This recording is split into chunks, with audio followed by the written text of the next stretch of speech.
schoolmates, ayan, so kanina napakinggan natin ang side ng ating mga guests na nakaka-relate sa topic natin on, again, parental acceptance. So ngayon naman, papakinggan natin kung ano nga ba ang masasabi ng isang psychologist who is also an expert on family counseling. Kaya naman, let's all watch this.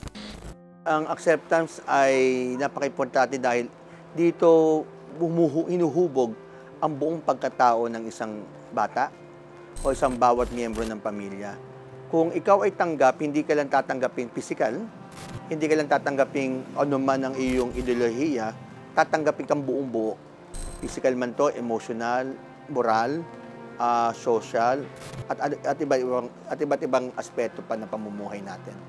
Once na hindi mo tinanggap ang iyong anak, nabubuo na dito yung emotional detachment eh.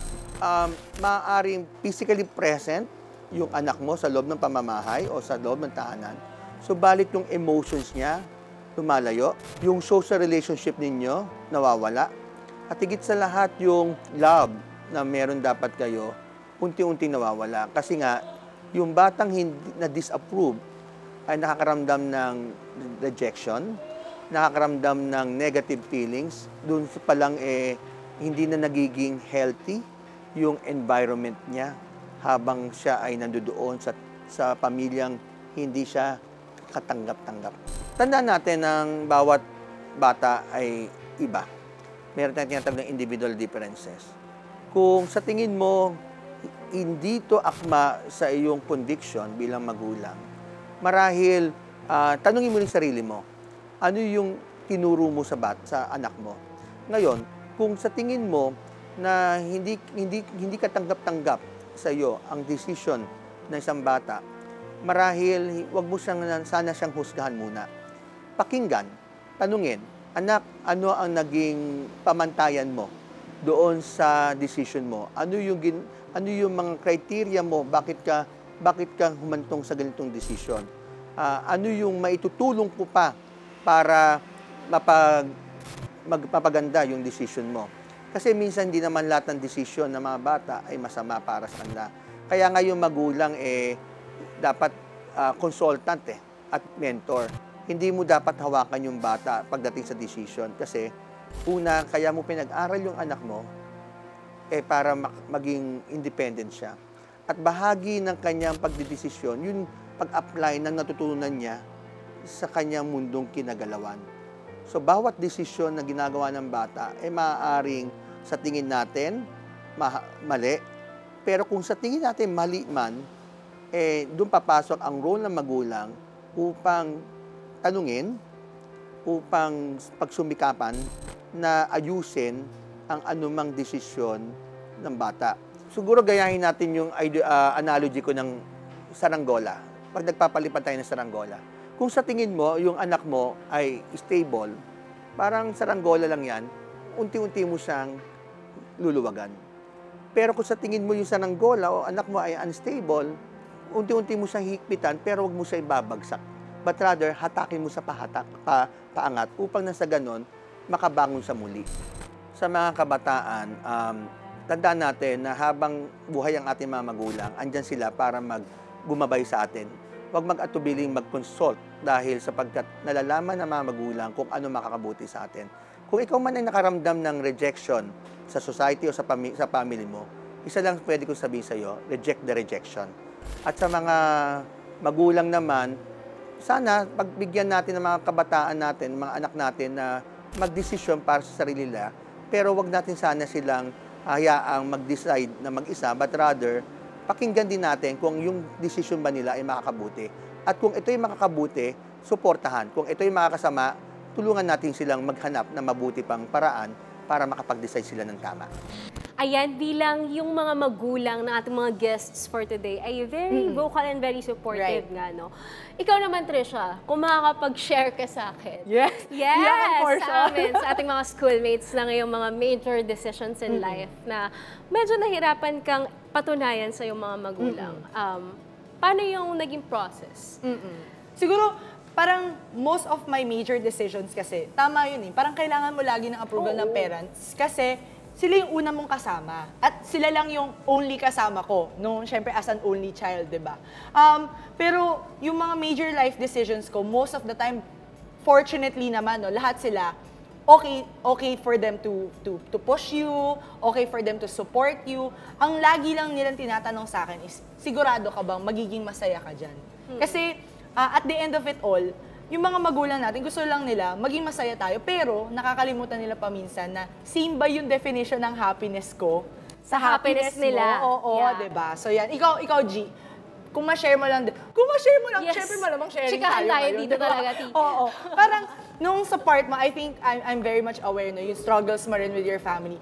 May way ka ba na mas napadali yung pagsabi mo ng mga decision mo, mas natanggap nila ba when you did it? So, Actually, ako, to be honest, matagal din naman ako naging only child.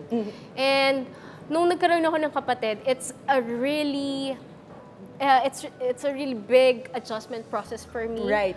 Na Sanay ka mag-isa, tas may kasama sanay ako ka na na. mag-isa. Oo. Pero hindi ko rin maintindihan kasi ayaw pa rin nila kung gumawa ng mga bagay on my own. It's not because alam ko na kung ano yung nakakabuti sa akin. Right. Pero kasi hindi natin may iwasan yung mga iba nating schoolmates, aminin nyo o sa hindi, niisip nyo na sasakal kayo eh. Oo. Like parang, paano ko malalaman?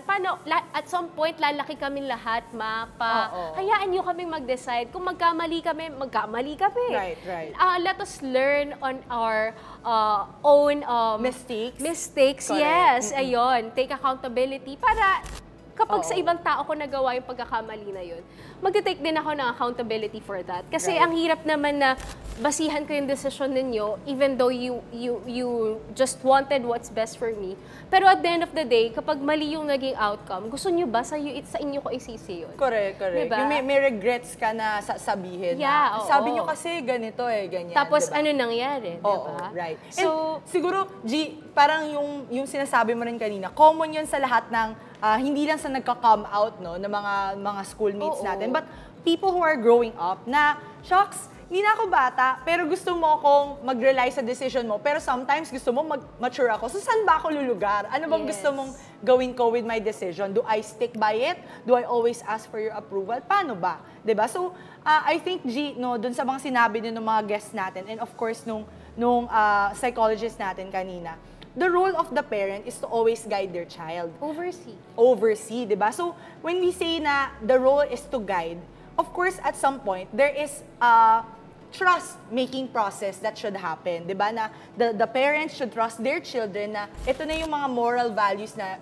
ipinalaki ko sa'yo, na itinuro ko sa'yo. exactly. Oo. So now, I have to trust you na kaya mo na yon i-uphold when you go out into the world. So, yun din naman yung role natin as mga kabataan na bigay din natin yung trust na yun sa mga magulang natin na, yes, I do trust the decisions that you are making for me, but at the same time, you have to trust me and show up for it. Kailangan, pakita din natin sa magulang natin na, ma, pwede mo akong pagkatiwalaan kasi kaya ko na yung sarili ko dahil itinururo mo to sa akin, di ba? So, those are like some of the realizations lang, no, na narinig ko kanina nung sa mga guests din natin. Tsaka kapag hindi kayo kinakausap ng magulang ninyo, or vice versa, pag hindi kayo Right. kinakausap ng anak ninyo, magtanong kayo sa sarili ninyo. Kasi there's something wrong. Oo. Kapag hindi kayo nagkakaintindihan all the time. Kasi communication talaga is the key. Ayan, Correct, di ba?